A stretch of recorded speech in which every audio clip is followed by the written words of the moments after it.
Old age Holmes പെരുകി വരുന്നത് എങ്ങനെ? സോഷ്യൽ മീഡിയയുടെ അമിതമായ കടന്നുകയറ്റം നമ്മുടെ കുടുംബബന്ധങ്ങളുടെ ഊഷ്മളയെ ഗൗരവമായി ബാധിച്ചുകൊണ്ടിരിക്കുകയാണ്.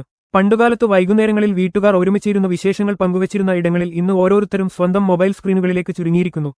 ഒരേ വീട്ടിൽ കഴിയുമ്പോഴും മാതാപിതാക്കളോട് സംസാരിക്കാൻ പോലും സമയമില്ലാത്ത അവസ്ഥ നമ്മെ ഡിജിറ്റൽ ഐസൊലേഷൻ എന്ന അപകടകരമായ നിലയിലേക്ക് എത്തിക്കുന്നു.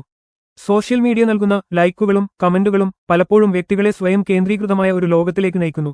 സ്വന്തം സന്തോഷങ്ങൾക്കും സൗകര്യങ്ങൾക്കും മുൻഗണന നൽകുമ്പോൾ പ്രായമായവരുടെ സാന്നിധ്യവും പരിചരണവും പലർക്കും ഒരു ബാധ്യതയായി തോന്നുന്നു.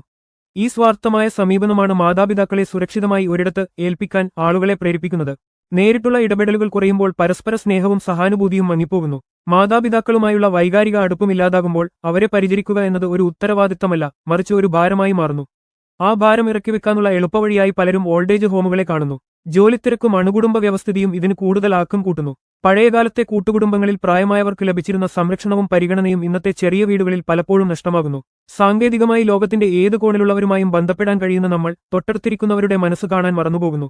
ഈ ഓട്ടപ്പാച്ചിലിന്റെയും തിരക്കിന്റെയും അവസാനം പലപ്പോഴും ഓൾഡേജ് ഹോമുകളുടെ വാതിൽക്കൽ എത്തിച്ചേരുന്നു. മാനുഷിക പരിഗണനയോടെയുള്ള സോഷ്യൽ മീഡിയ ഉപയോഗവും കുടുംബാംഗങ്ങൾക്കായി മാറ്റിവെക്കുന്ന ഗുണനിലവാരമുള്ള സമയവും മാത്രമാണ് ഈ അവസ്ഥയ്ക്ക് ചെറിയ രീതിയിലെങ്കിലും മാറ്റം വരുത്താൻ സഹായിക്കുക.